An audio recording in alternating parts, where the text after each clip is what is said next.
also wish to be prepared for any situation, but there are practical limits, no?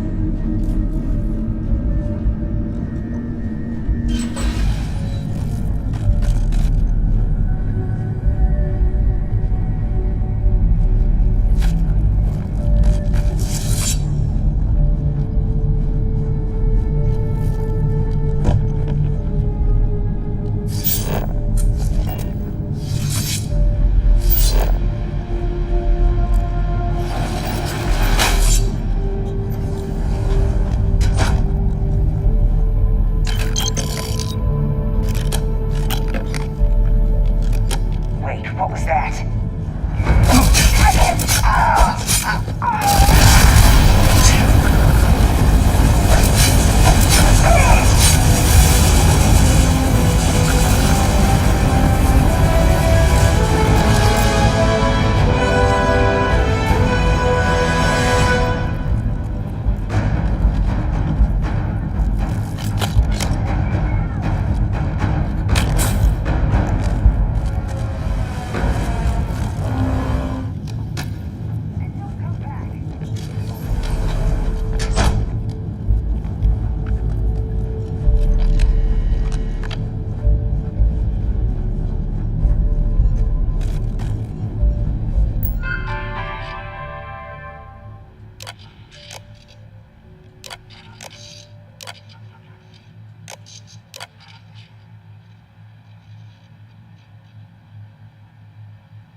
Whoa, something's out there. Knew I'd find it.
Light 'em up.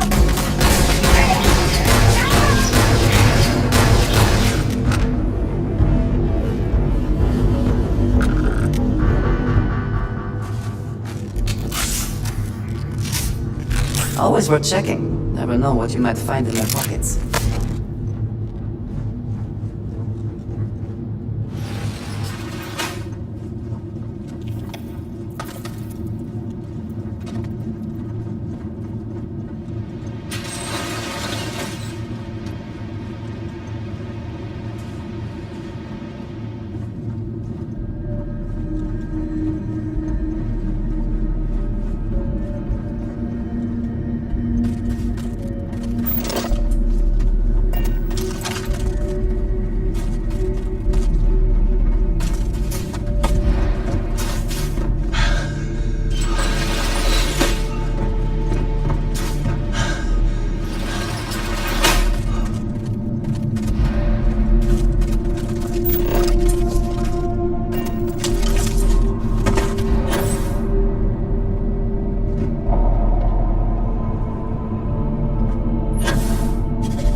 Forget this. We got better stuff to do.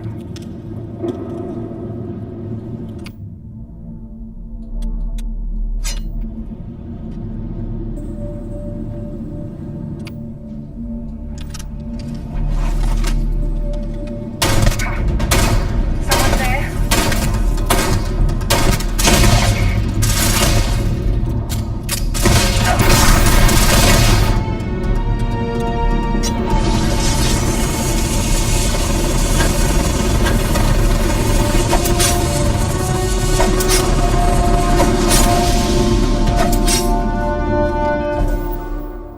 Oh shit. Not good. This is not how I planned this. Plan B.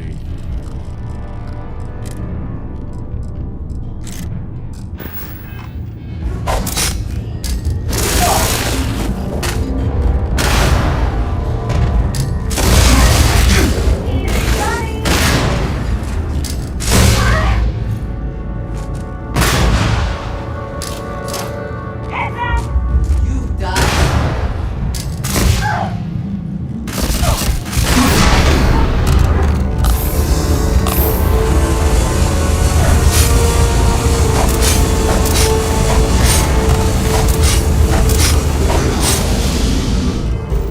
God, this girl got the freaking strongest armor I've ever seen. I'm gonna have to use it. Big one.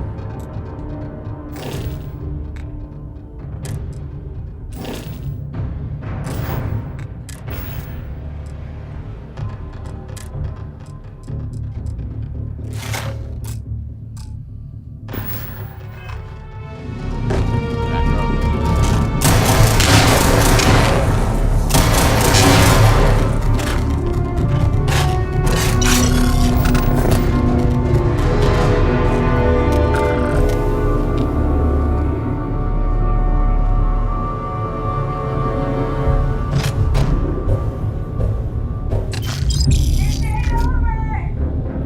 What did one two didn't give me though?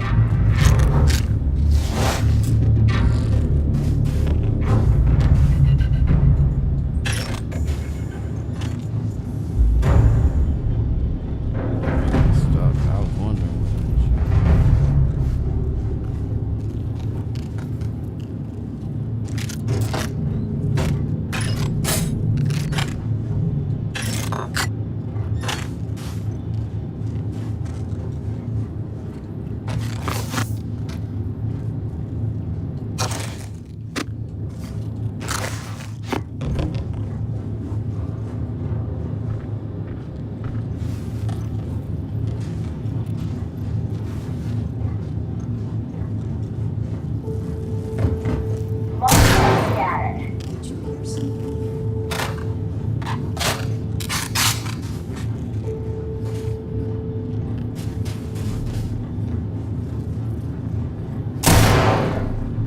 Shit.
Pause for a moment. If you need to recover.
best not to leave anything useful behind.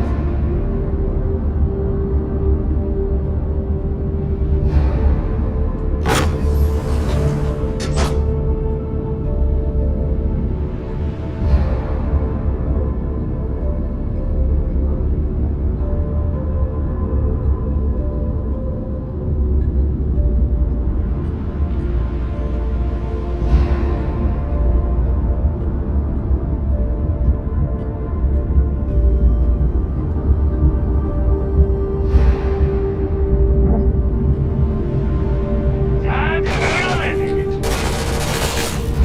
Just getting started!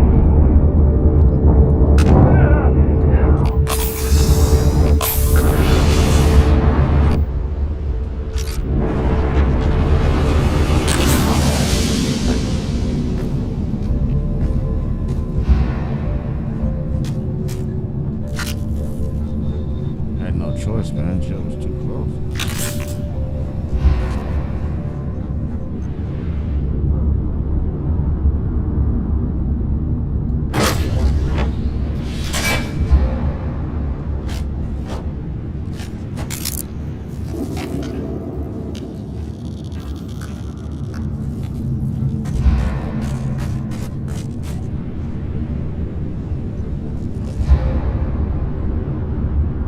Ah, I Faith, take care of yourself. Bro, get your ass out of the way, bro.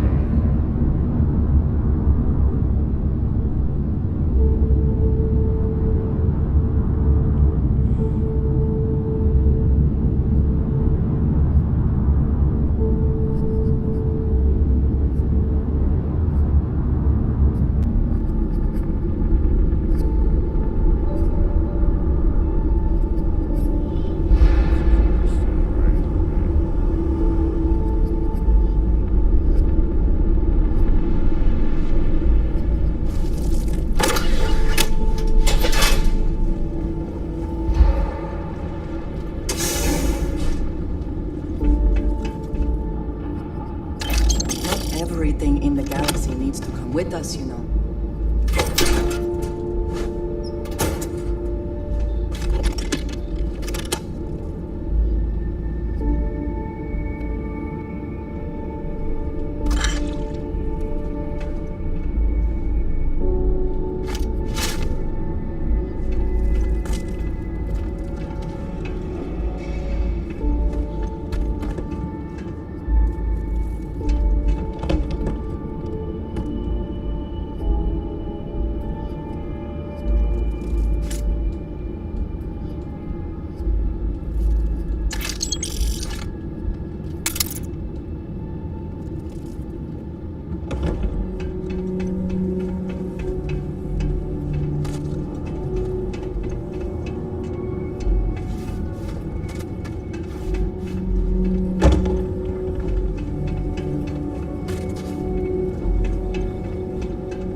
That was an unfortunate accident.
Token ID of service, Captain.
This is Tim with Digital Survival. Thanks for joining me today for Abandoned Cryo Lab. This specific lab is on Cantra. It's where you find one of the artifacts, but this should work for any of the abandoned cryo lab POIs you come across as you go through the universe. One of the things I usually try and do is show the fight, but this lab was so labyrinthine that I felt like I had to come back through and just show you the place empty. So that's what we're going to do today. I will point out fighting points and some of the options you have as you go through. So let's get to it.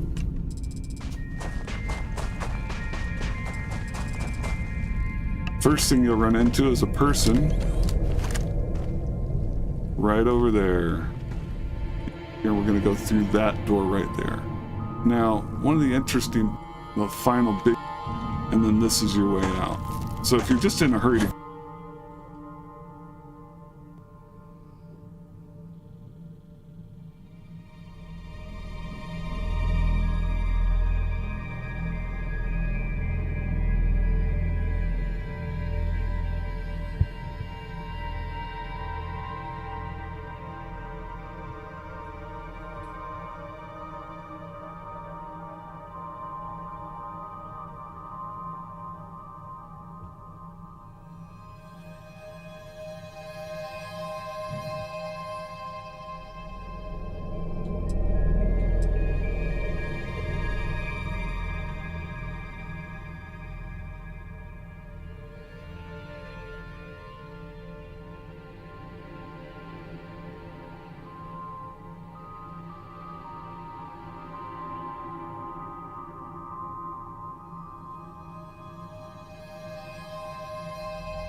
Interesting. It looks like YouTube doesn't even have this.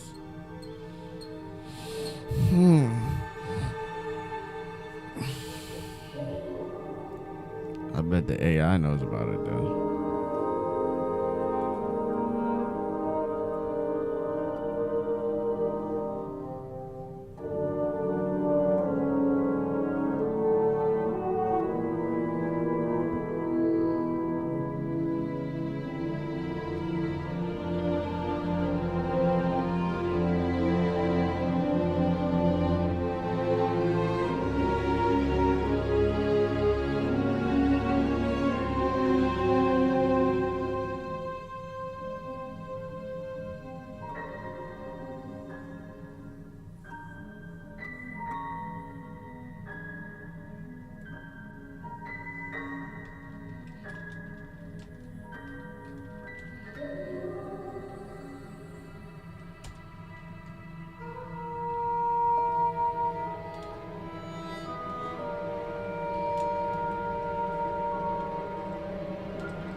Okay, so read the notes. Good,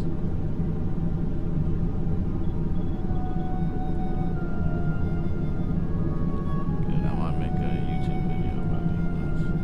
Because they don't have them. I haven't seen them.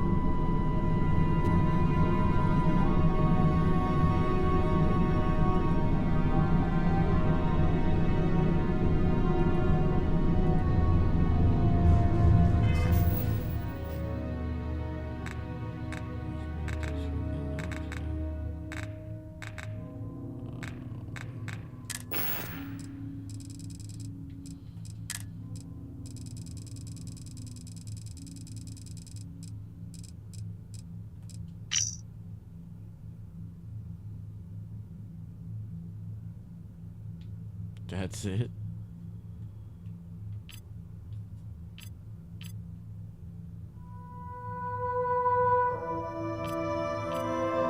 It's just Project 80. That's it.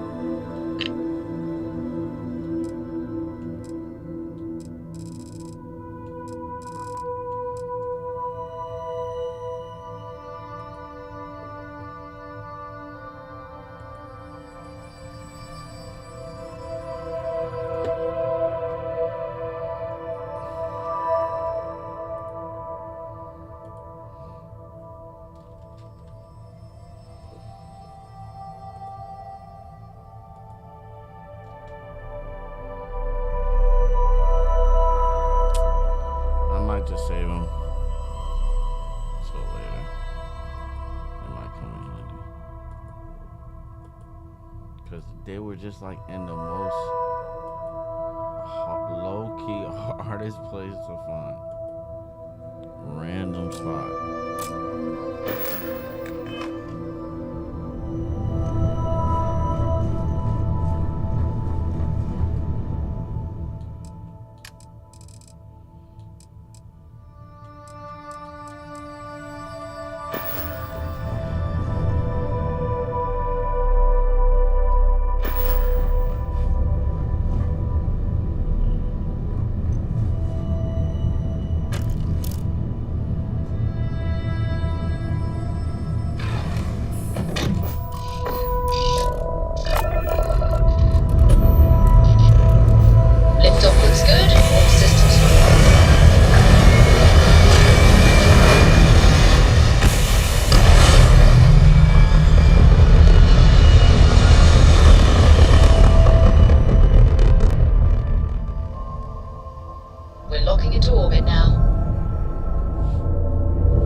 trust you have slept well.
die?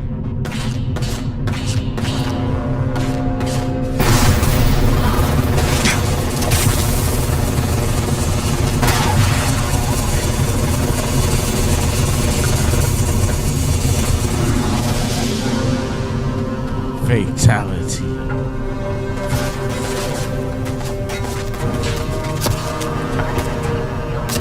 Getting good at this game.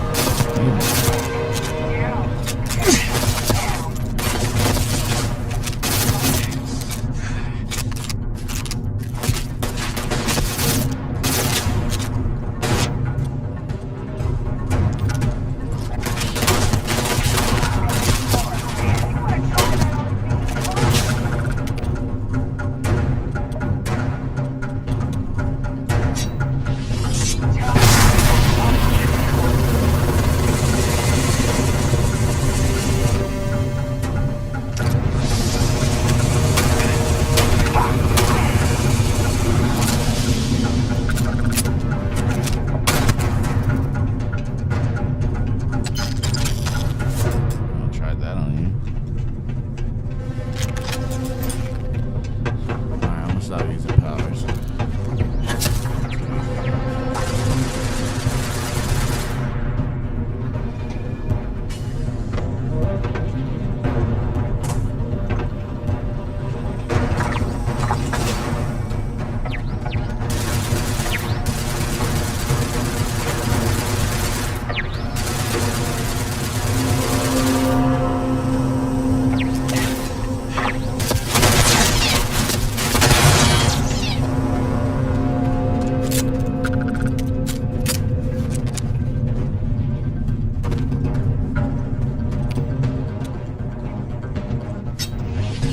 Your funeral!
Now would be a good time to reprioritize what we bring with us and what we leave behind. Or sell.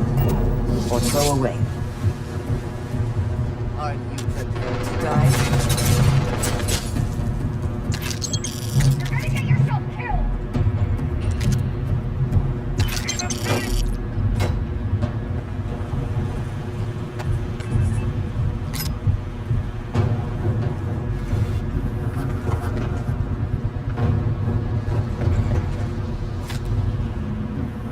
I believe the threat is gone for now.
Shit, we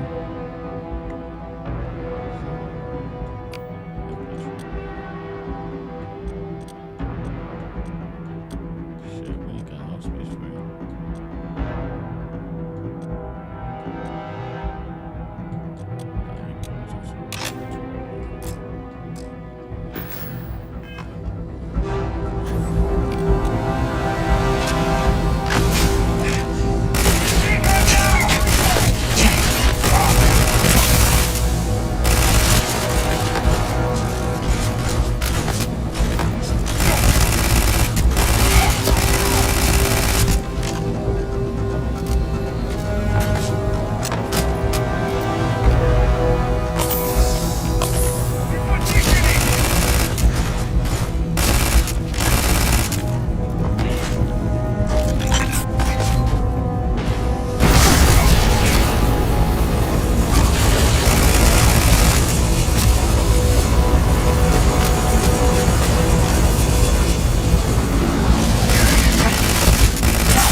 lighten your load.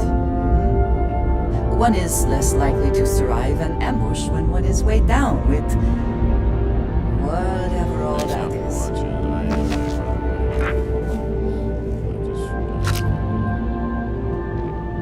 I just do a stream. I don't know what you want to call it.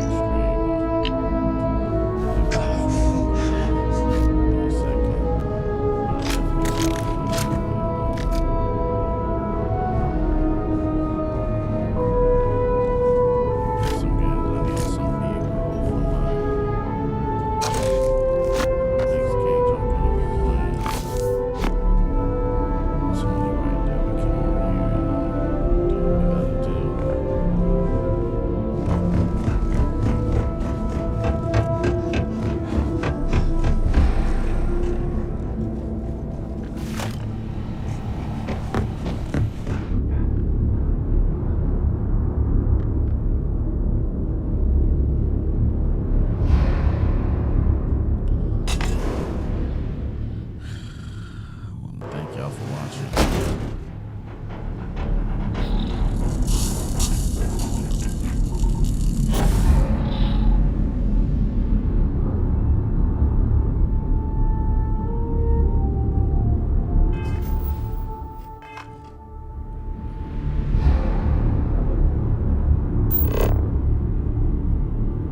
About to come here, about to do some more shit.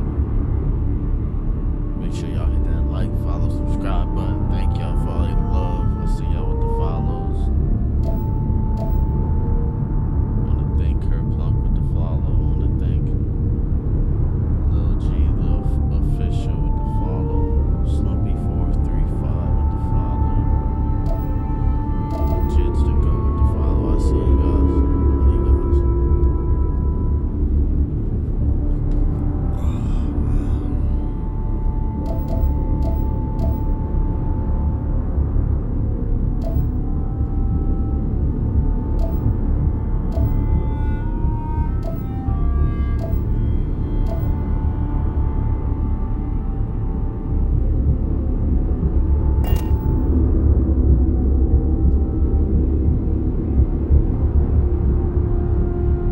Captain John, hello.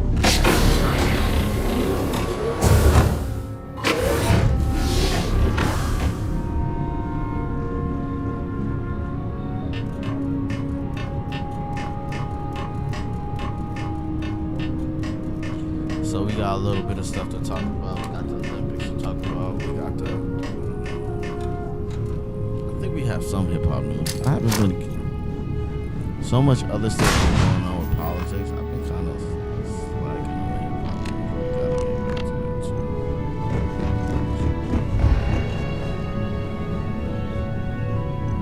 too. It is good to see you.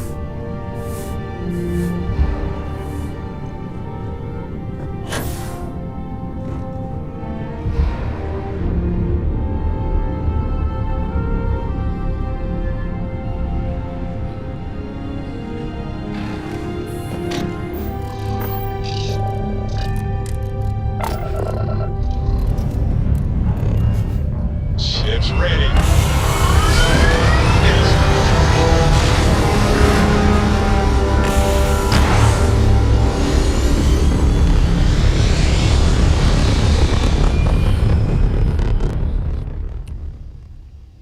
We're locking into orbit now. Need something, Chief?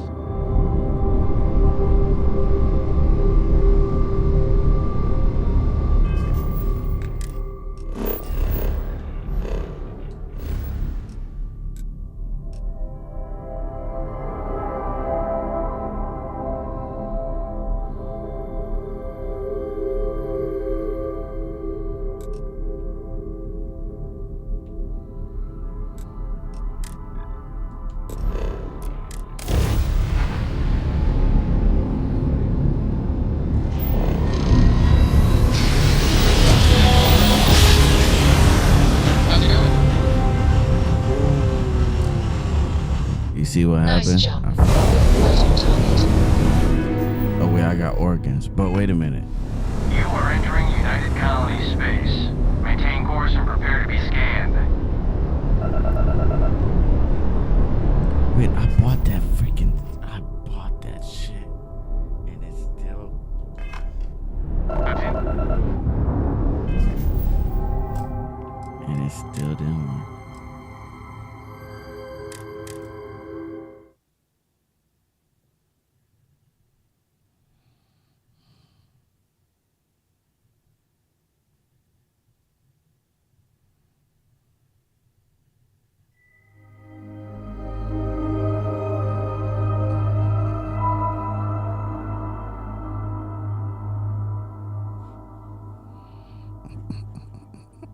We're locking into Hi, orbit Skipper. now. What do you need?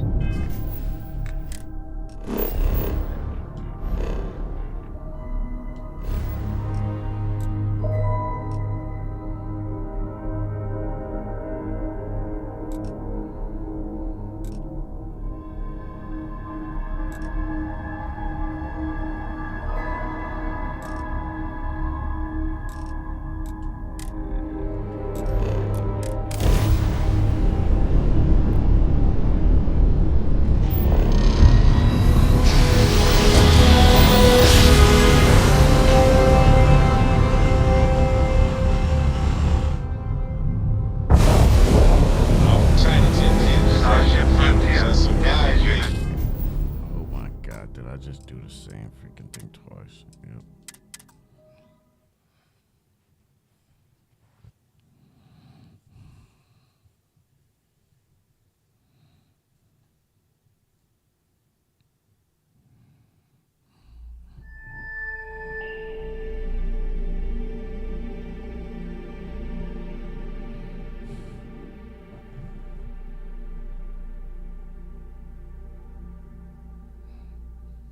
Nice jump. How's it going? We're right This on is target. United Colony Space.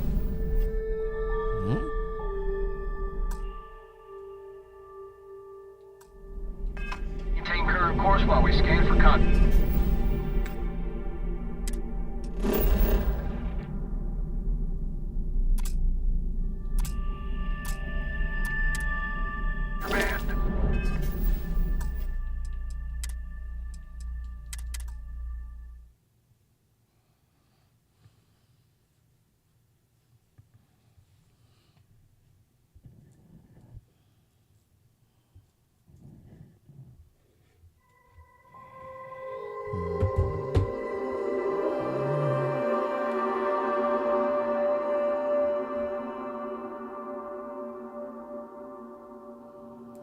We're locking into What's the orbit good word, now. Chief?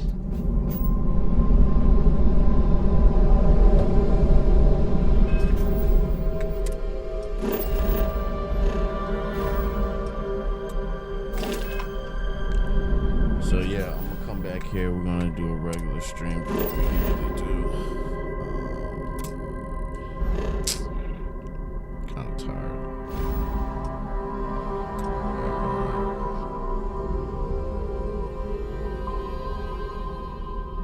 30 minutes. I'm gonna stay on here for a little bit though.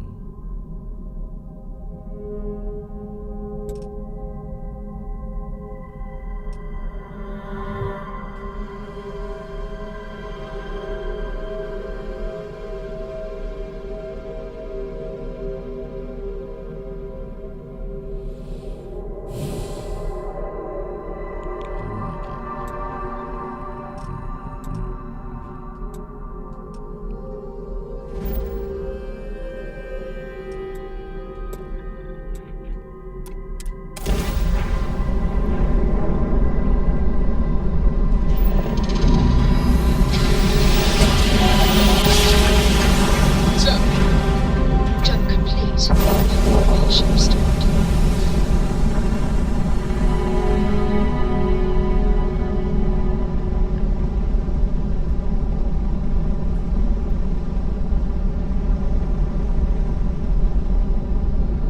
How's it go?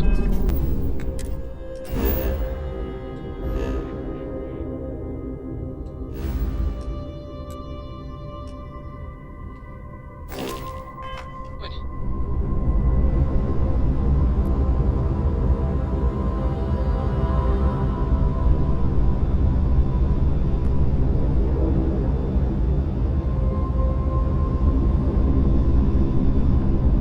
What can I do for you, boss?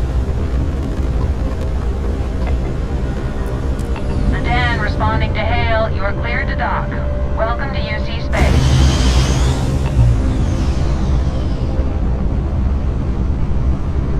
You need something?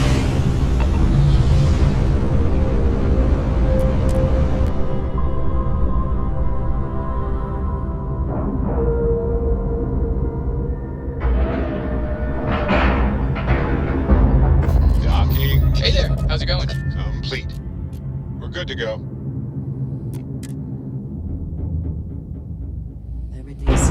where we left it? Hi. Please disregard. I understand this station was once quite the luxurious place for UC military commanders. Based on what I see, I find that very hard to believe. Something you needed? Yes, of course.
If you're ever in New Atlantis...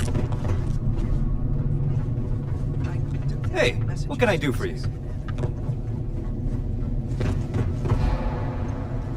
I really did think this place would see a bit more. Goodbye, then.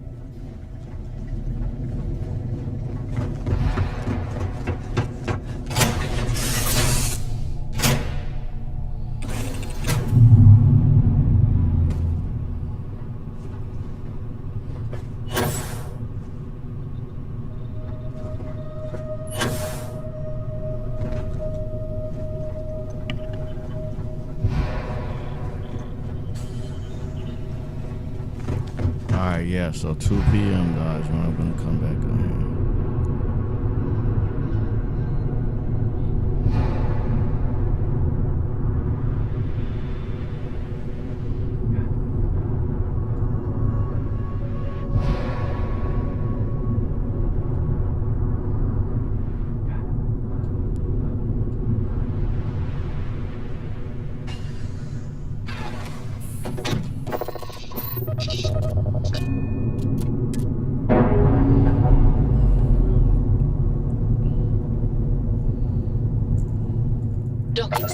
least.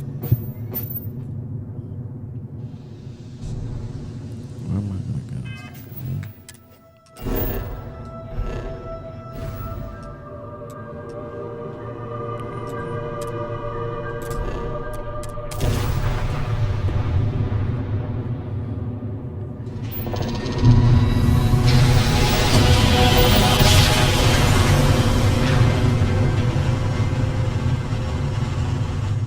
Switching over to standard engines.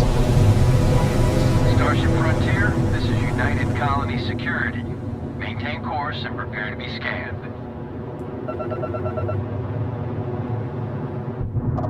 All right, we're done. You're cleared to land at New Atlantis.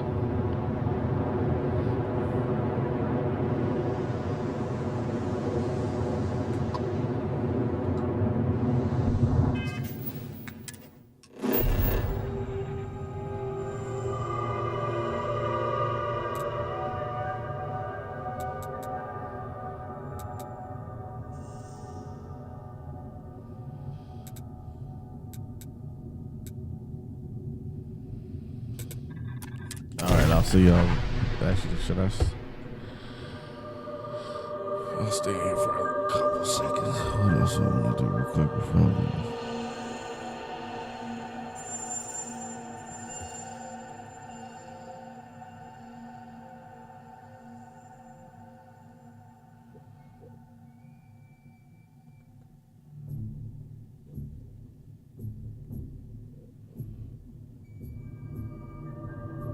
The bright lights and reflections are almost enough to make you forget about those living down in the well.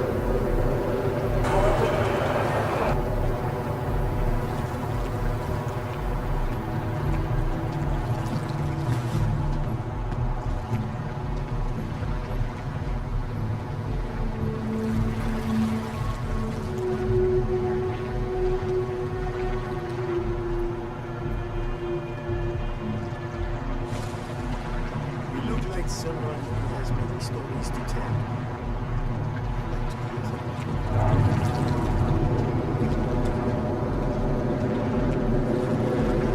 So, I always talk about the, our old pal, the, what's it called? The Surface Mini. The Surface Mini, like Windows Central been reporting on the Surface Mini for years, or at least a year or two, and Microsoft was shipping them out to retailers, and then they cancelled it right at the last minute. It was literally in retailers' hands. We've actually got one at the company. We acquired one through nefarious means, and they cancelled it at the last minute. So plans can and will and do change, and it is annoying when, like, if you get, like, because I'm someone, I think, who's got hundreds of exclusive reports accurate under their belt, but if you get one or two things wrong, people think you're one or two things wrong. Yep. Then people just conveniently forget all the accurate reporting before then.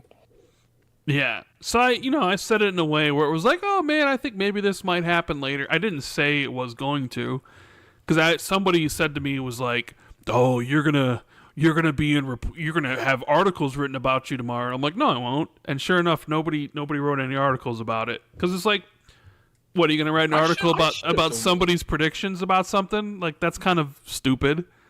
I should have done one, man. I should have done one like Randall Thor, Notorious Insider, leaks Call of Duty for. I should have done one, man. But nah, I mean, it's cool if, like, teams announce things, and also I suppose, like, there is that sort of potential mitigating aspect to it, like with the Call of Duty HQ app integrating with Xbox Game Pass. Because I had a message from someone on the Xbox 2 Discord, which you guys can join at discord.gg/xb2.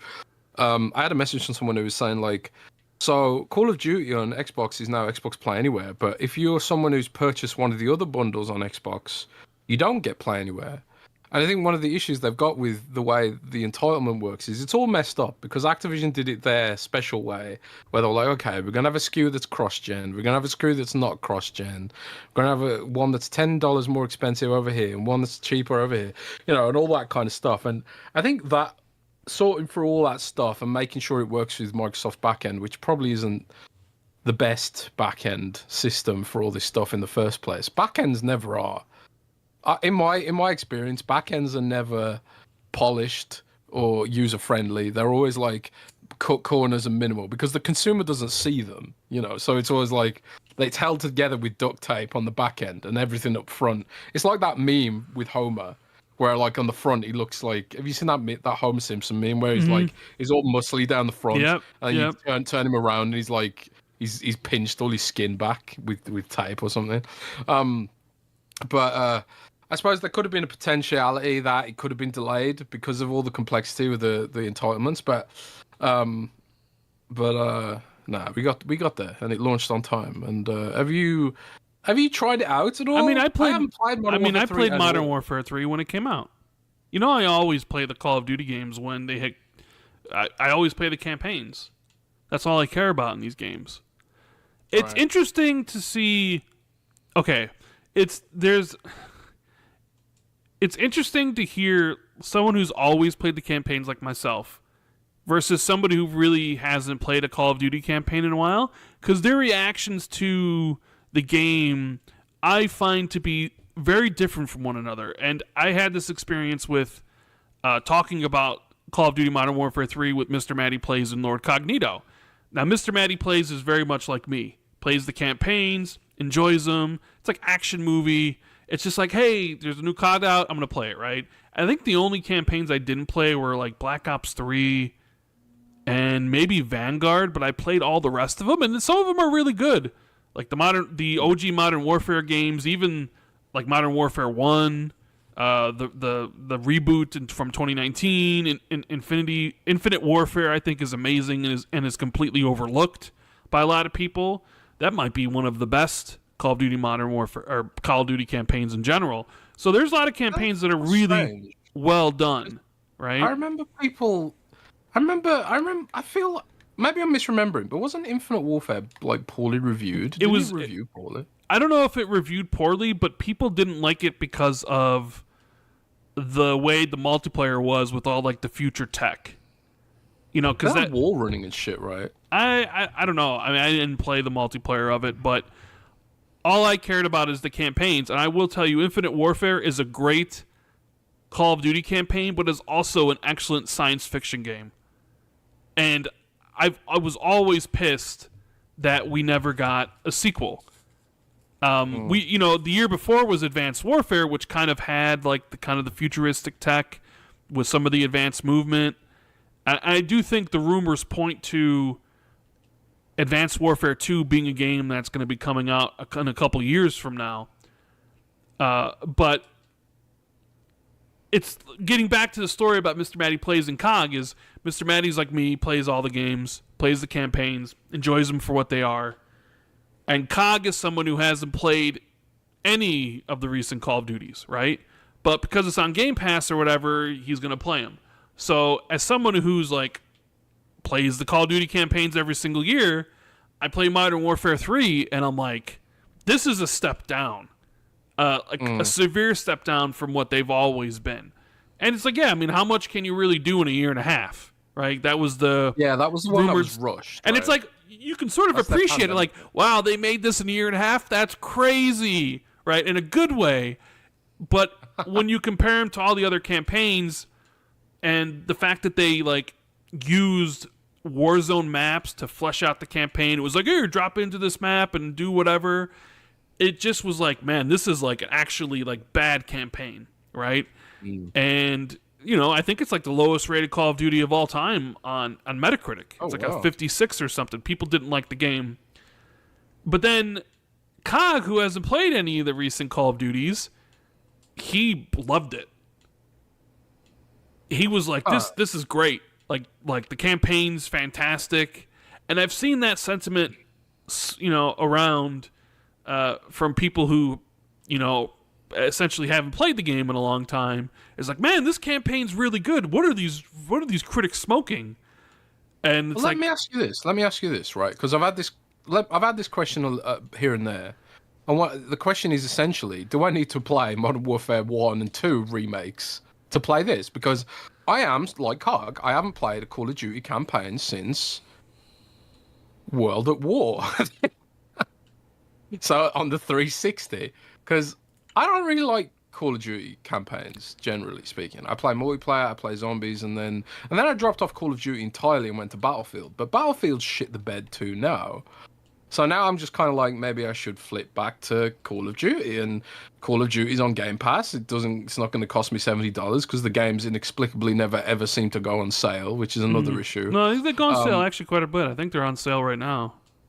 Oh, really? Well, as part of the summer game sale, the ultimate Fair summer enough. game sale. Which, do you have to? I don't think Do you I need need to?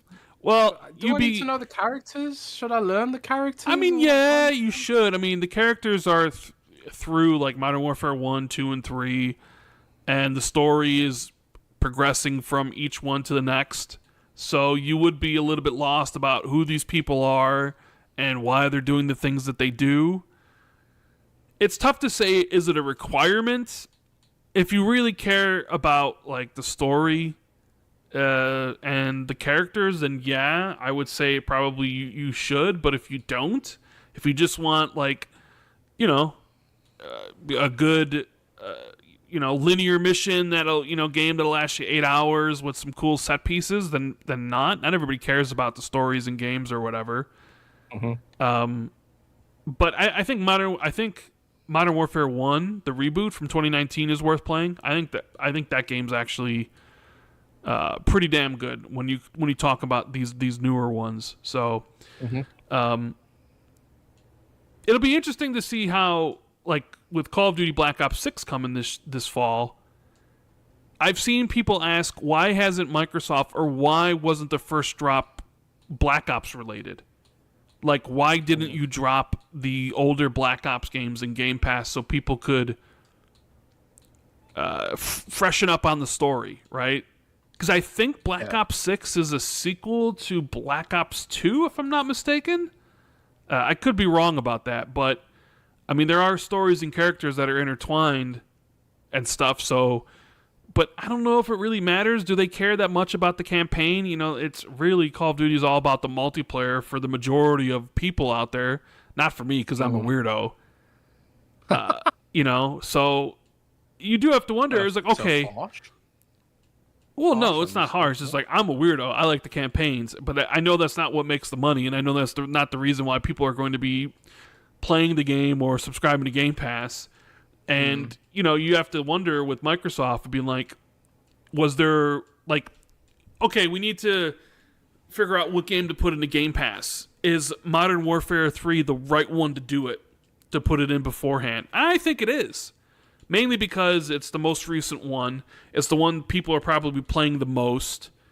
We need to test out the Call of Duty Headquarters app to make sure that the thing's not going to implode and melt down when Black Ops 6 comes out at the end of the year.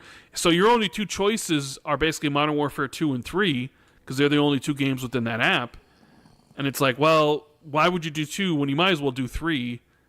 But I understand people's being like, well, I wanted to run through the games beforehand and play Black Ops 1, 2, and kind of get my memory set for what 6 is.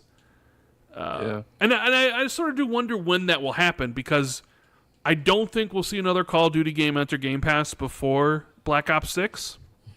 I think it'll be this one, and then that's it.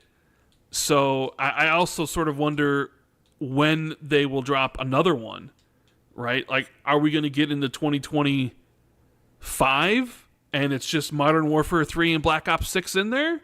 How many COD games are actually, ABK games are actually going to be in the service by, say, midpoint of next year? How often are you going to drop these games? Because Crash is supposed to come in August, and I would say, yeah, that's probably happening. But after that, I don't know. I mean, is it really just going to be one game a month? Or is it going to be more than that? There is a ton of COD games, but how often do you drop those? Do you want people playing these older COD games over the newer one that's actually going to make you money? Yeah, I mean, I have heard the plan is to drip feed the games, essentially. I mean, it's not really a leak. It's pretty obvious that they would do that, because you don't want to cannibalize everything that you've sort of got coming from, you know, existing studios, and then stuff from you know, your third-party partnerships like Kunitsugami, for example, which is why I think they kept Call of Duty on the download in the first place, was because they wanted to give Kunitsugami its flowers, and Dungeons of Hinterberg, which apparently, by the way, Dungeons of Hinterberg is pretty damn good too. I haven't played that I think yet. it was the one that was reviewed like the highest out really, of the three really well. that came out. Yeah. Like Flintlock, Kunitsugami, and Dungeons of Hinterberg all came out that week, and they didn't. Then they're like, "Oh, well, stay tuned for some secrets," and it was like, "Okay, come on, we know it's Call of Duty, we know it's coming next week." And then there was that rumor that it was Helldivers 2, which people had asked us about, and we were like, "No, not Helldivers 2." That ended up being Valorant, which I guess there's some confusion about. Like, Valorant's not a Game Pass game, I see people say, and it's like, well, it kind of is in a weird way.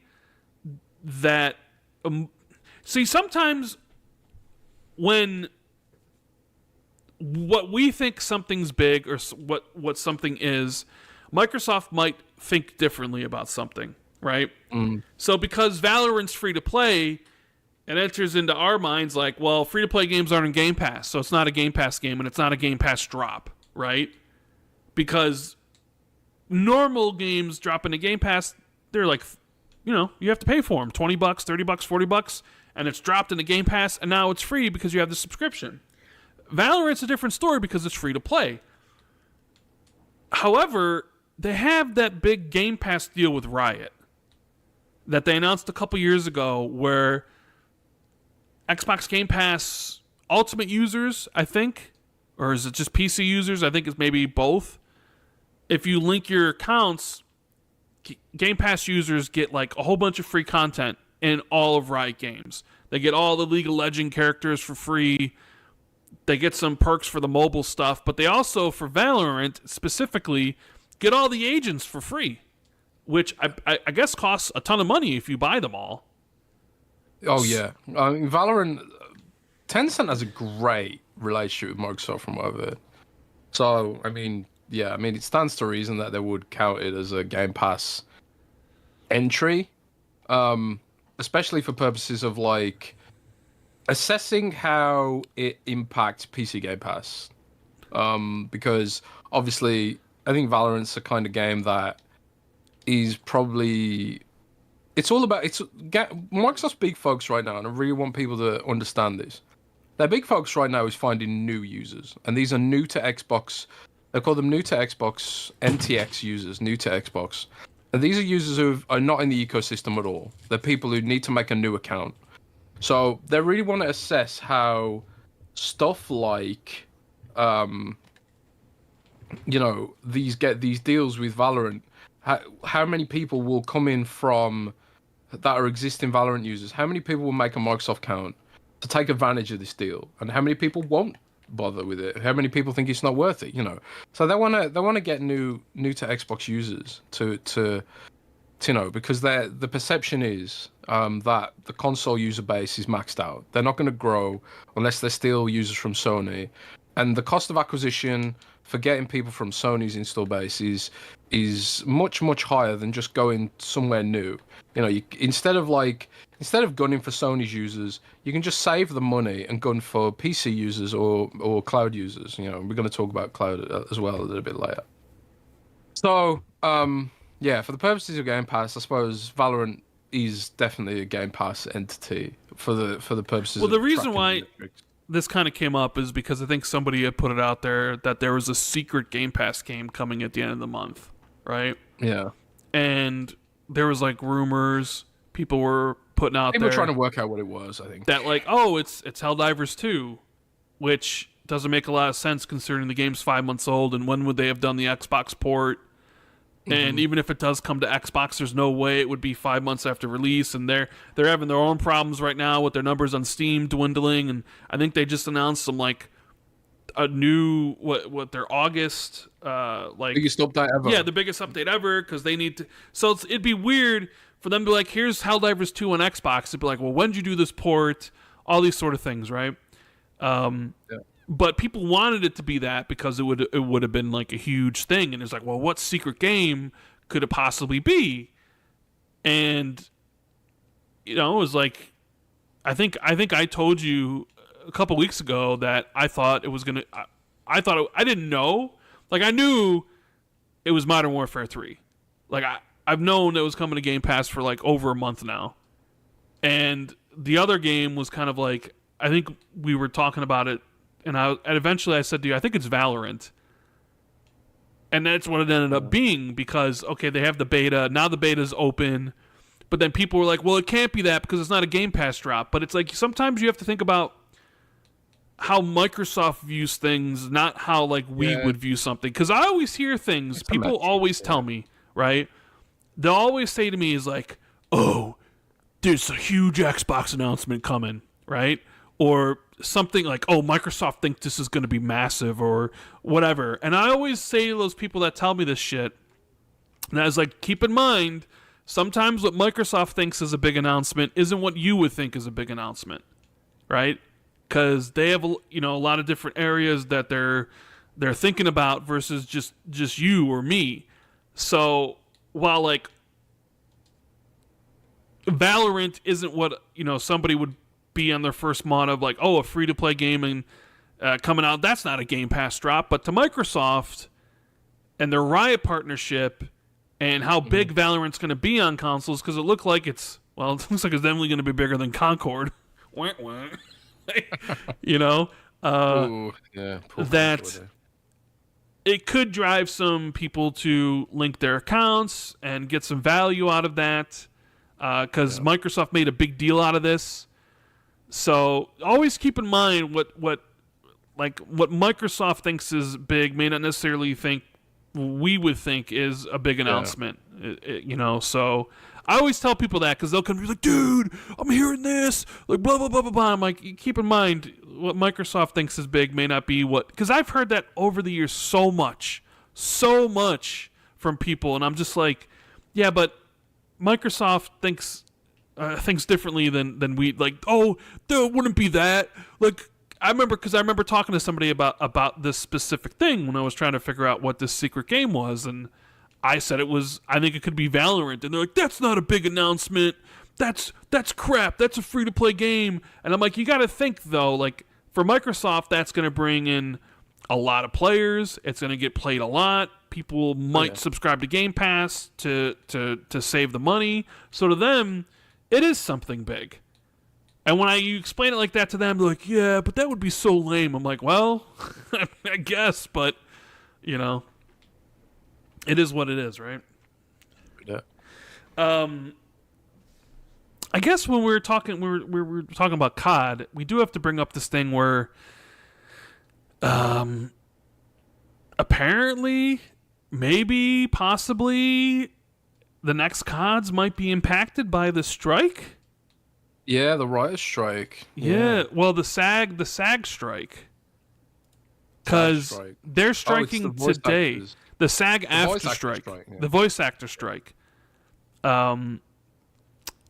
They struck today, and it's all about over AI, which, not a surprise, right? There were reports coming out that essentially we've already seen like an AI skin from Activision that they've already put out there, that a lot of these companies are already using AI for concept art and a whole bunch of other stuff.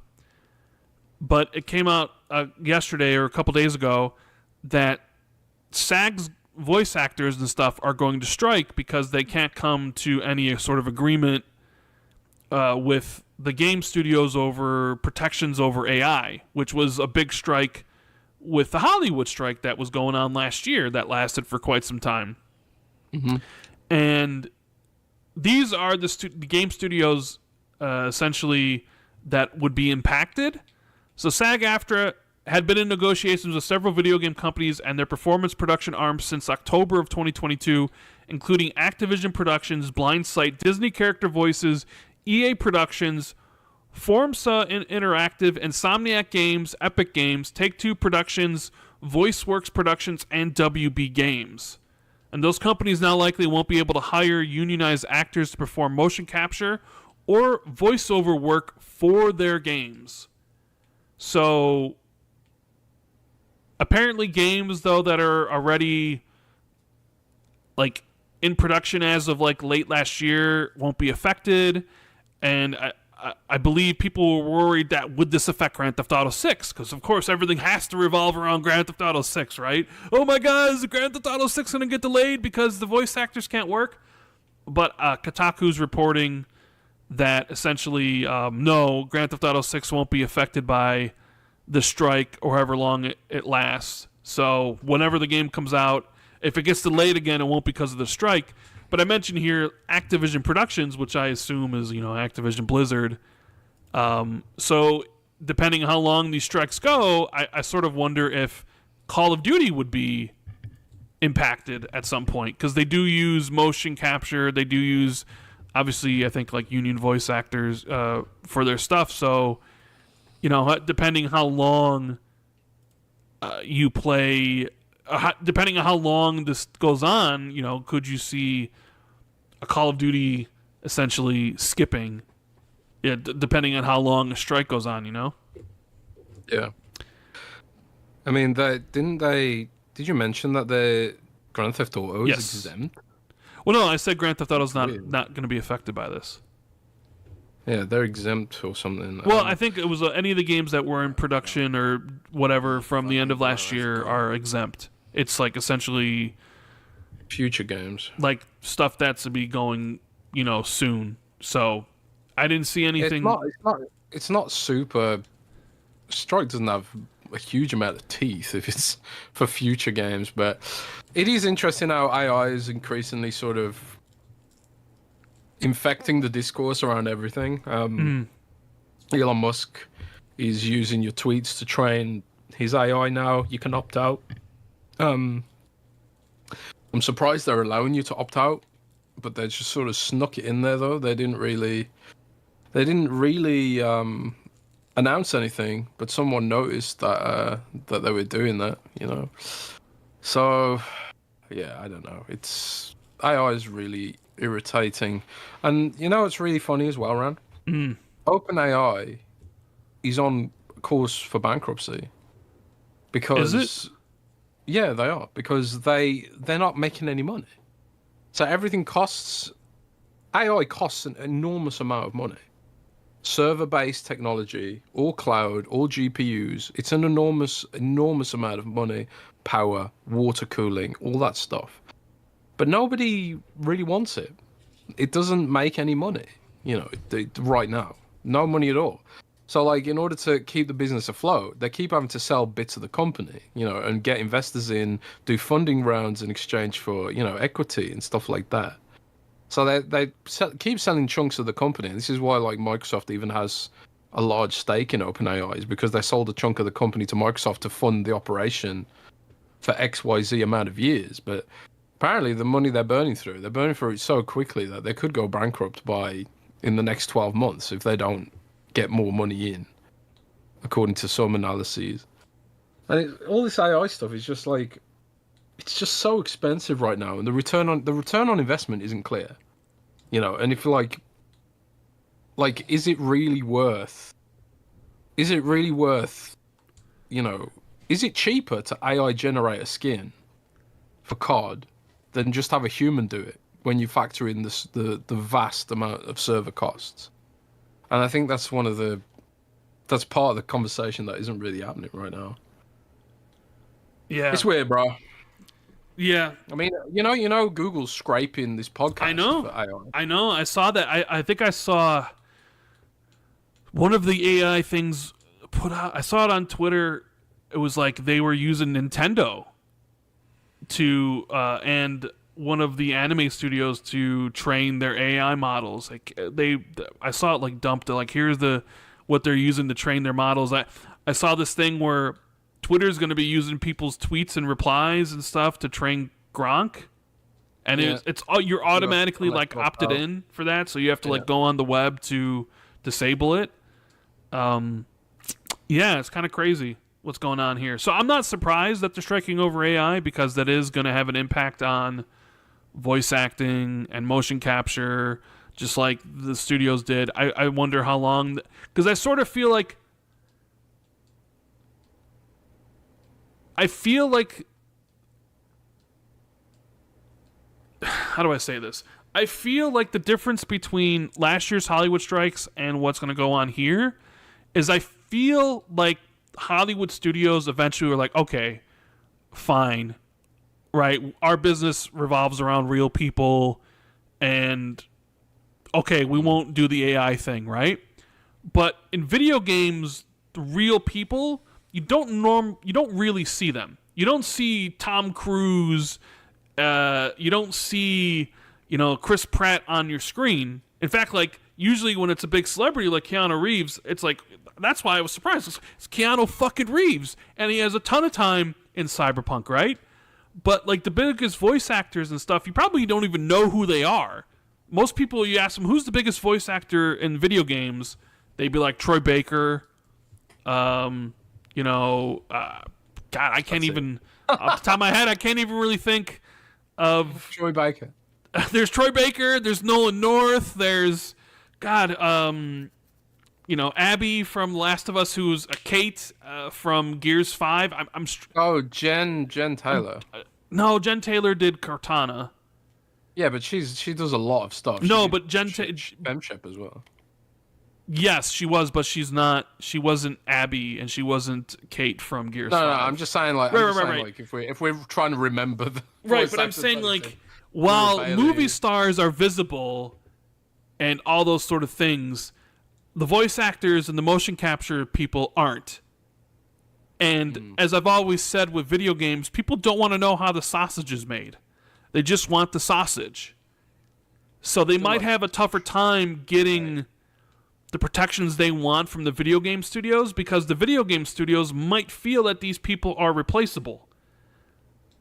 Yeah. Right? Especially with AI. So I don't know how this is all going to play out or how long it's going to last or whatever, but I could be completely wrong, but I feel like they'll have a tougher fight because of it. I think you're right. And maybe, I don't know, I could easily see the video game studios hiring scabs, or even just using AI based off of, maybe then you start getting lawsuits like, oh, we'll just use AI from this voice actor and we'll get away with it or whatever. I don't know. It's a very, we're leaning on that, like, this is like future tech stuff, and it's not regulated really yet. And I think it really does need to. I think AI in general needs to be start to be like regulated heavily before it really has like severe impacts in many different fields and many different things. But governments and laws and stuff all move super slow. So I sort of wonder how that's going to last. Because I just feel like Warner Brothers, their video games, like, we don't need these people. We'll just hire these other people, or we'll use AI. Versus like the Hollywood thing, where I think for most part the public was behind the actors versus the corporate studios. And same thing here is I'd be behind the motion capture people as well as the voice acting versus studios. Like, I'd be behind them, of course. Like, $1 billion corporations, like, they only care about their bottom line. They don't care about you. So, like, yeah, I'm 100% behind those people. Like, screw AI. It's insulting because it's like you are. If there isn't legislation about this, you're basically helping corporations train the models that are going to replace them.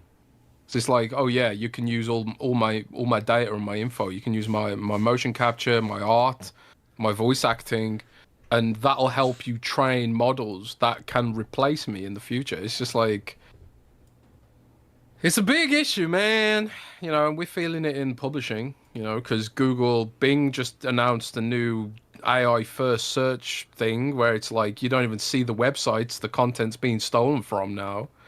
And like, I don't know what my parent company's gonna do about that. Are they gonna sue Microsoft? I don't know what they're gonna do.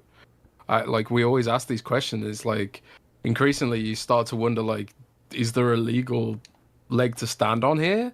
Does publisher have to like take up the fight and take it to like local Supreme Courts and shit like that? Like, where's this gonna go? It's messed up, man. All this AI stuff is messed up and crazy.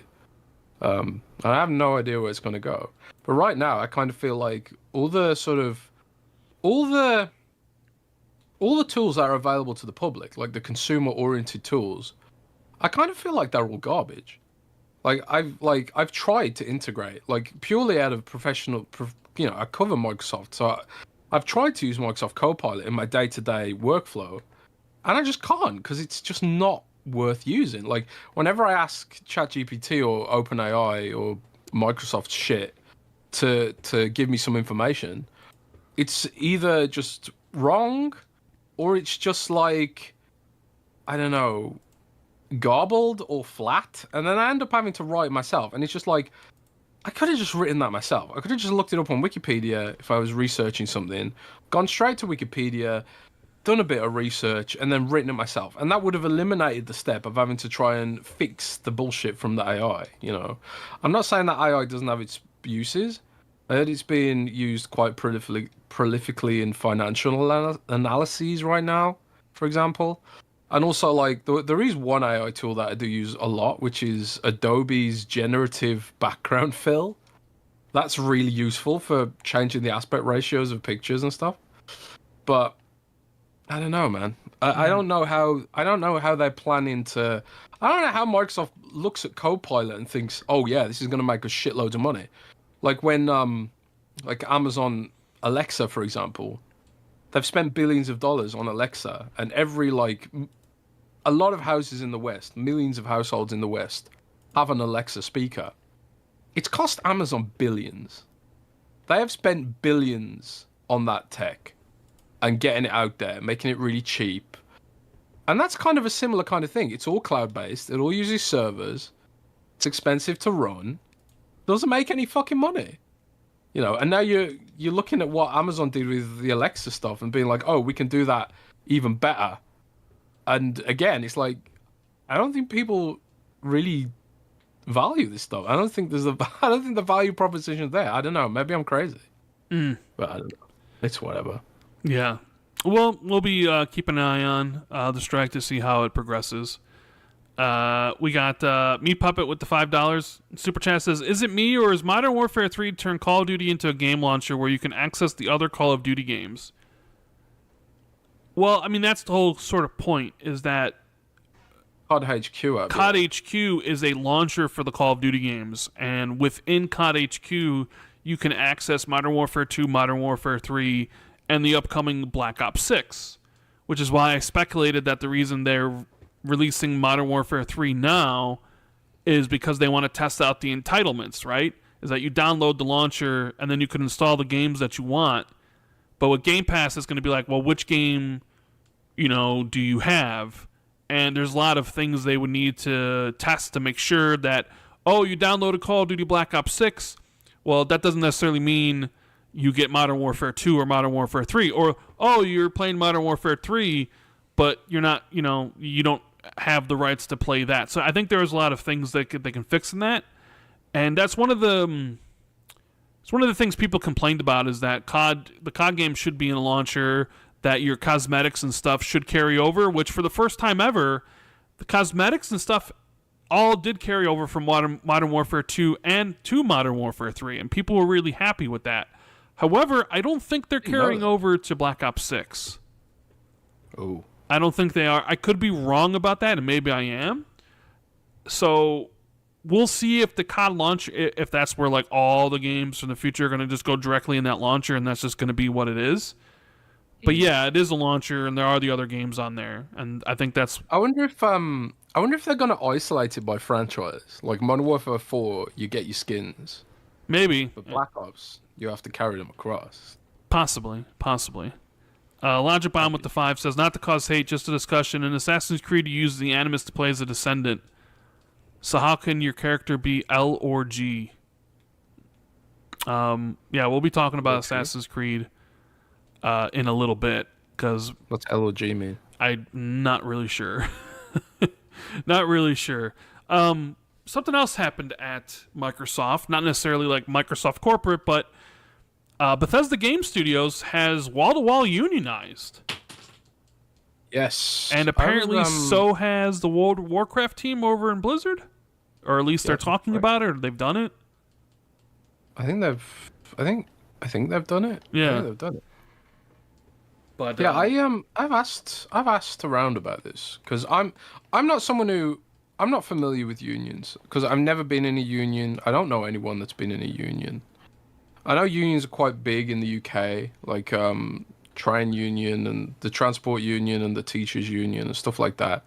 I don't know much about it, so forgive me my ignorance here. But one thing I was curious about is because all the time we're hearing that game costs are going up, dev costs are going up, blah blah blah blah blah. And I asked someone like, fairly high up in Microsoft, I was like, how is this like going to impact costs? Because if they have more and they should have more bargaining power, I'm not suggesting they shouldn't, but like if people do have more bargaining power, to be like the workers have more bargaining power, yeah, the workers have more bargaining power to be like, well, we're going to strike unless you give us a XYZ pay rise, right? Isn't that going to increase costs? And Microsoft has been like very on the record of being like, yeah, we're pro union, they're union neutral, I think. Yeah, well, yeah, not pro union necessarily, but just they're definitely not pro union. They're definitely before the ABK acquisition, they were. It's because of the ABK acquisition that they became union neutral, or because otherwise they. Well, this is interesting, right? Because this is what I was basically told, and it was like there are studies that show that productivity goes up when you're in a union, and even and it doesn't necessarily increase costs because you offset the increased costs with increased productivity because people are happier and all that kind of stuff. They feel like they've got more agency, and they actually feel like more loyal to the job because they feel like, okay, we're part of the union, but we're also part of the company, and the union's part of the company. That kind of thing. Right. So they're like, we're actually quite excited about this whole thing, and we think it'll be better for everyone. So, but there's obviously the opposite view. There's a lot of anti-unionist kind of sentiment as well, and people who do think it is just excuse to just go on strike all the time or whatever like that. I suppose in the UK there's a famous, the 80s were famous, well, I suppose America as well, like the 80s were kind of famous for battles between the unions and the corporate entities and stuff, and like you have political parties drawing what sides they're on and all that kind of stuff, what lane they're in. I ain't saying I'm honestly not saying I'm for or against it because I honestly don't really know the functionality of it. But you pay a union a subscription fee and they advocate for you is the idea. That's the idea. But whether or not you think that's valuable is going to vary by individual. But yeah, is there a podcast union we can join? I don't think there's a podcast union. I'm gonna join I want to join a rand. I'm gonna unionize against you and ask for a bigger pay rise. Yeah, I wish. Yeah, no, it's when I guess I shouldn't be too surprised that some of these studios are taking advantage of Microsoft's union neutrality. They absolutely should. Well, no, because I was like, okay, I get why Q&A, because like some of the Q&A teams have done that, because Q&A is always one of the groups hit hardest. They'll get rid of first. And when you're union is supposed to basically fight for your job and make it harder to do those sort of things. Mm-hmm. And there was always the question of if a big studio, from designers, engineers, concept artists, and all the different people it takes to make a video game over the course of years, if they would want to unionize, right? Because it makes sense for the small people, but like, yeah, Q&A, they get shit on. They get shit on by everybody, so unionize, right? But there was always the talk that studios themselves wouldn't. And here we have Bethesda Game Studios, wall to wall, going completely union. And not only that, but like Blizzard's World of Warcraft team. So it's like, oh, okay, so some of these studios will essentially do that. Maybe it's in part because they see how the video game industry is now, all the layoffs that has happened this year. And maybe they're like, Been a lot of layoff. we're gonna need to protect ourselves in the future. Hey, speaking of layoffs, like Humble Games was shut down by IGN, essentially, which they acquired a couple months ago, and now they shut down or reorganized or whatever sort of excuses they're talking about. But that was, kind of funny, IGN doing that. So, yeah, I mean, unions are good, like, protecting workers' rights and stuff, because corporations don't give a flying fuck about anything. Why would they, right? So anything that helps people keep their jobs and gives rights more to the workers than the giant corporations is a plus in my book. I guess you can look at it like, well, will this increase game prices? And, I think game prices will eventually just go up across the board regardless, because they're going to be like... You think they'll hit $80? I think next gen they will. I think they'll increase the price to 80. Yeah. I don't know how much more you can go beyond that. I mean, maybe you can get up to 90. Maybe you eventually get up to 100. But I don't know. I could be wrong about this, but I feel like the jump to 70 wasn't enough for what the companies wanted, and especially with how much they're doing these. Each game has different versions, and they all have like early access. We talked about last week how the Series S was selling out like crazy because of NCAA football returning after 11 years, current gen only, no PC. Suddenly, people needed to upgrade. Oh my God, I need to get my college football, but it's not on my Xbox One like all these other live service games. What is one person supposed to do? It's like, well, now it's time to finally trade in that old Xbox One or that PS4 and get with the current gen. And it's like, well, it's not actually bringing in new users, and that's true, but essentially you don't want any of those users upgrading to, I don't know, your competitors' platforms to become a PlayStation user that used to be an Xbox user, which happened during the Xbox One gen. So it's important that people stay within that ecosystem to upgrade. Yeah. Oh God, I forgot. I had a point here I was trying to make, Jez, and I think I lost my train of thought. Can you help me out here? No. But you don't know? You don't know what I was trying to say? I have no idea. What was I talking about? So I hate this happens. Sometimes I got a DM from somebody and I looked at it and I lost my train of thought. Yeah. So I don't look at DMs because like that shit will happen to me. But we're talking about workers' rights, unionization, QA, and whether prices will go up $80. Oh yeah, the price is going up, right? And the thing with NCAA was that it had 3 days early access or 4 days, and 2.2 million people basically paid $100 to play it early, which is a significant amount of people. 2.2 million paid $100 to play it early. Now, granted, way more of that. Yeah, so I'm thinking you're probably going to see a price increase, in 2028, and they'll move it up to $80, and that'll be the cheap version, and then you'll still have your other versions that are come with early access and DLC and stuff for $120 and $150 or whatever. $150. But yeah, I don't think we're gonna see this long of how it went from basically like the Xbox 360, the Xbox One, where you went all those years without a price increase, where everything was basically at $59.99. Or do you even recall? Remember during the 360 gen, I think it was remember because first party Xbox games used to be cheaper than third party. Do you remember this?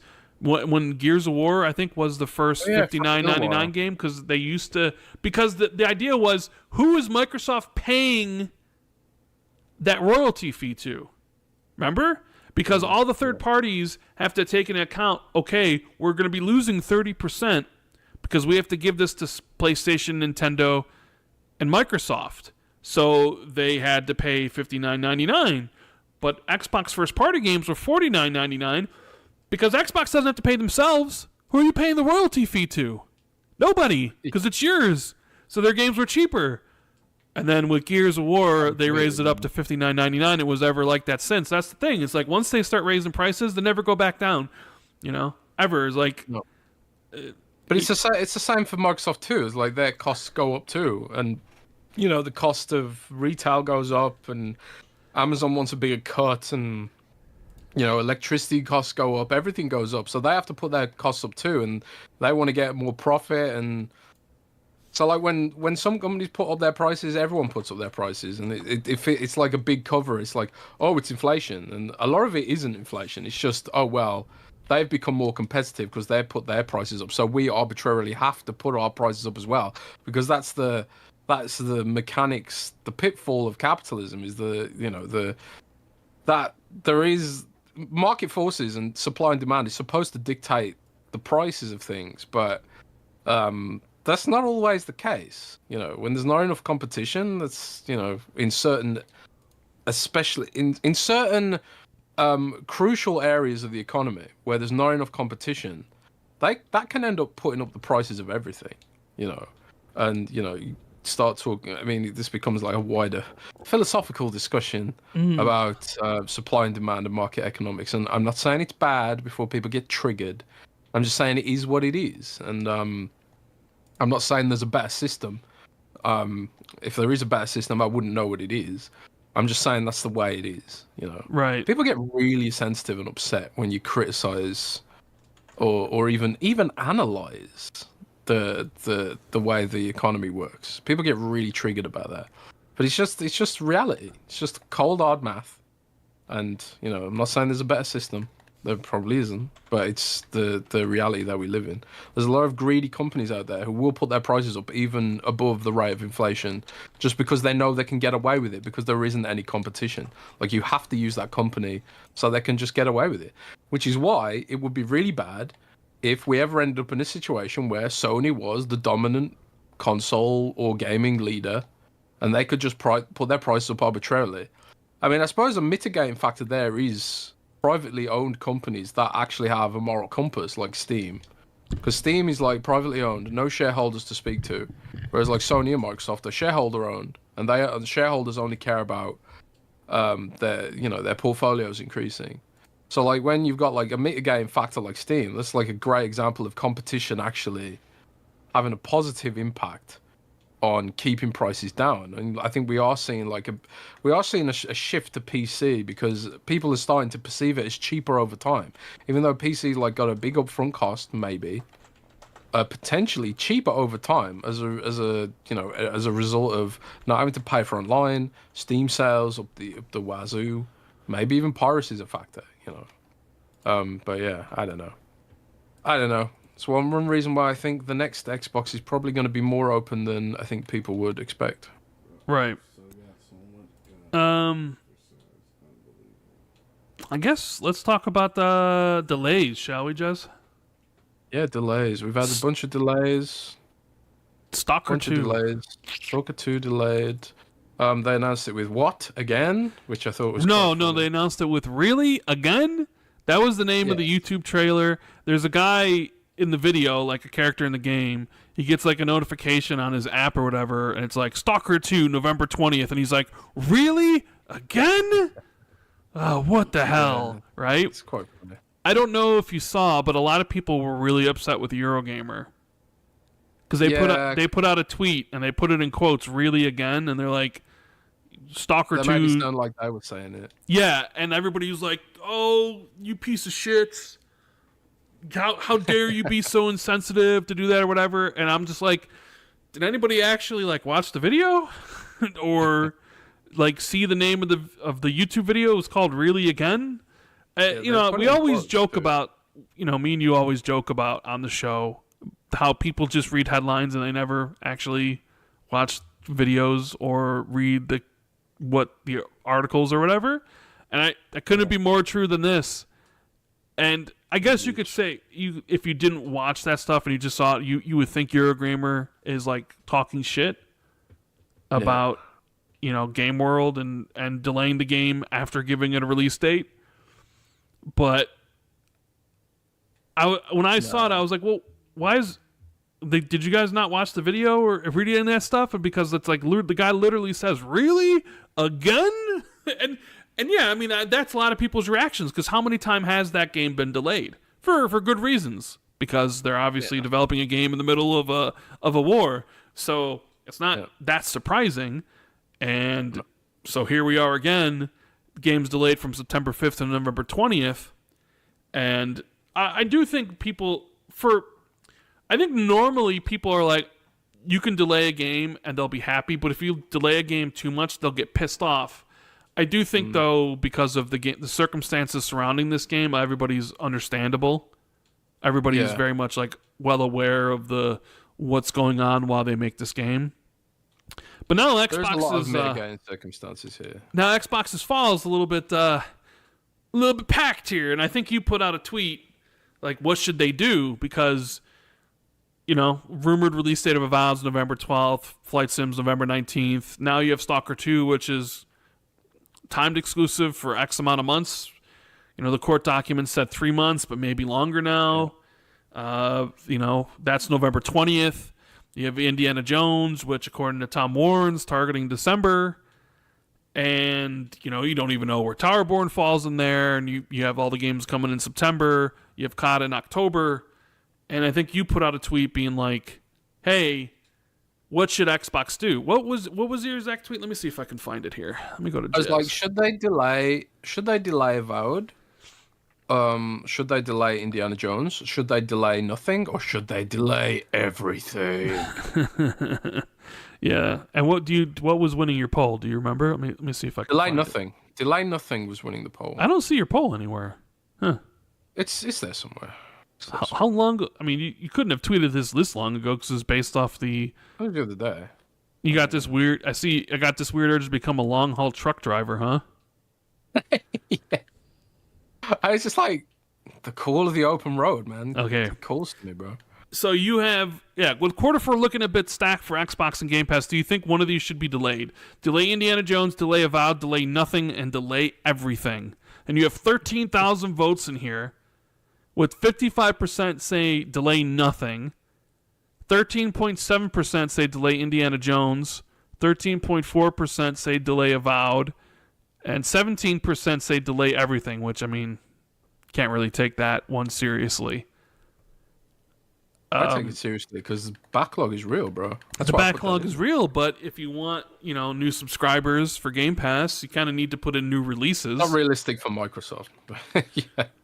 Yeah, so they need to release games. We've talked at length about the problems Avowed faces with its release date, basically right on top of Assassin's Creed Shadows. And, what would you really do with that game? Because I sort of feel like it's kind of being sent to die if you release it on top of Assassin's Creed Shadows. But then that was at a time where I thought Assassin's Creed Shadows was going to be a big game, but with Ubisoft apologizing for the game, we'll talk about that in a minute. But I sort of wonder, if these discussions always happen like this, where it's like, well, this happened, so we need to do this, or if it's more like, hey, Avowed can use some more time. Why don't we just give it more time and delay it a couple months? Not necessarily to free up some time for Stalker, but because Avowed could use some extra time, right?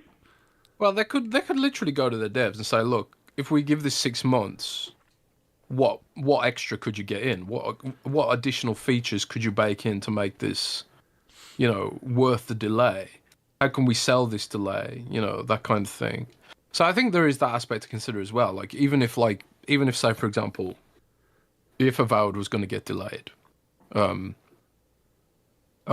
maybe the game is actually decently close to being ready, but maybe they're just like, look, we've become Nintendo now, and we've got too much content. We need to spread it out a bit, because Nintendo supposedly does that when they've got like they bank games for a rainy day. Apparently, Nintendo does. Don't know how true that is, but I mean, it is true. There are instances of that being true. Yes.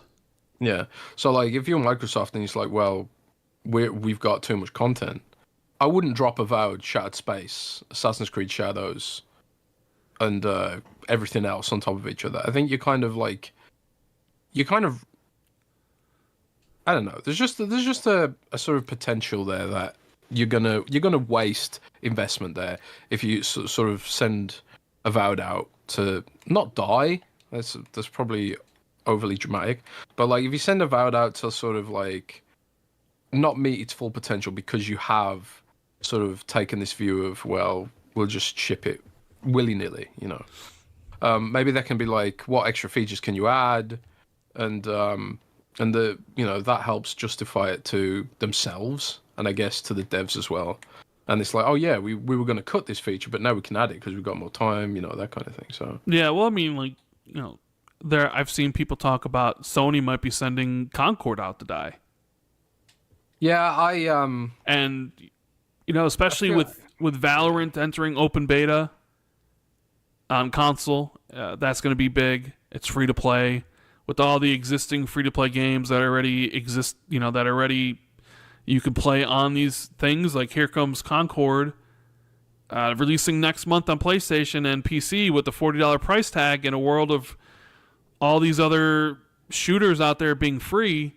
And you saw the open beta numbers on Steam, and I would imagine that doesn't invoke confidence within. It's a difficult pitch. It's not Valorant. Concord is a difficult pitch in a world of Valorant. Overwatch is also Marvel Rivals. Marvel Rivals did really well in open beta. Closed beta. No, Marvel Rivals, that was a closed beta. You still need a code for it. Okay, well, you've also got, like, Overwatch is opening discussions about 6v6, right? 6v6, bringing 6v6, which is hilarious because that would eliminate literally every aspect that Overwatch 2 brought in. And it's like, well, you might as well have not done any of this. And it just becomes increasingly apparent that they did this because it was mandated by Kotick and not because it was healthy for the game. Yeah, wasn't Overwatch 2 supposed to also have, like, the single-player stuff that got scrapped? Yeah, it all got scrapped, which sucks, but oh well, what can you do? I would like to see it go back to 6v6 for the record. I never liked 5v5. I think it's been terrible for the game, but whatever. What do I know? Anyways, yeah, Concord's gonna have its work cut out, I think, but also, like, back on the topic of Xbox stuff, yeah. Well, no, I think there's still more to say because you can look at Concord and you can look at the other games and be like, these games are releasing too close to one another. Like, Avowed's releasing too close to Assassin's Creed Shadows. And, like, yeah, we got Game Pass, and it's like, people on Game Pass will play it, but a lot of people might be playing Assassin's Creed or still be playing Call of Duty. So is it the best for that game to release right on top of something else? Maybe it's better to get, you know, to give it its, you know, its own space. Where you look at Concord and it's like, okay, we bought this studio, so we liked what they were doing. We apparently liked this game, but clearly response for it on PC was abysmal. Like, I don't know what else you can say. Open beta pulling in like a high of 2,000 people. That's pretty bad. I don't know what the numbers were on PlayStation. Maybe they're a little bit better. But, you know, when you're a company looking at this and it's like, we spent all this money on this studio, we bought them. Like, they bought them for this game. And it's like, okay, how can we make this a success? Because that goes for any game that any company releases. How can we help make this game be more successful, right? And you look at Concord and it's like, well, is now the right time to release this? Should we delay it? And it's like, maybe you probably should, but I think just delaying it is probably you're not really addressing, I think, the core problem with the game, which is its pricing model. So if you decide, all right, you know what, we need to make it free to play, because you could put it in PlayStation Plus day one, like they did for Foam Stars and they did for Destruction All Stars, because pre-order numbers were really bad and was like, God, nobody's going to buy this at $70. Let's give it away for free. But both those games died essentially like 2 days or 3 days after they went into the service because nobody wanted them. And is the same fate going to befall Concord? Because that seems pretty shitty if you're just going to release the game and it'd be like, well, you know, if it's like Rocky 3, if he dies, he dies, right? It's like, well, We're just going to release it, and you sink or swim, baby. And that's pretty much it. But then you wonder, it's like, okay, to fix it, if we have to make it free to play, do we need to delay it? Because now we have to rethink all of our monetization models, right? Because they announced that there's like no battle pass for the game and all that sort of stuff. But if you are thinking about how to make the game a success and you have to, okay, well, we need to make it free, then you're going to have to rethink, no, we probably need a battle pass. And then we need to come up with stuff for it. And we need to think about cosmetics and how we're going to make money. So then if you do make it free to play, you probably do have to delay the game because they're not going to be able to just, if you're not planning on a battle pass and need stuff for battle pass, and suddenly within a month you're like, now we need a battle pass. So I don't know. It's interesting. I'll be very interested in seeing what they do with this game because, they got a limited edition controller coming out. Maybe the numbers on PlayStation are really good, and they think, oh well, people will play it, and maybe FOMO will kick in, and PC players will buy it. Right, and how that pertains to Xbox is you look at all these games that come out, and you're like, well, people, you obviously want everything to be a success, and what's the best for the game?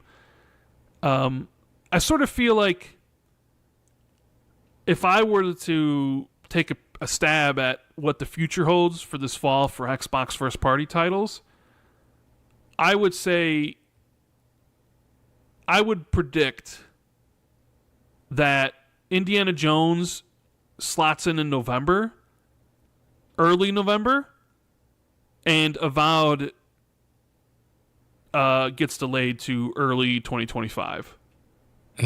That would be again.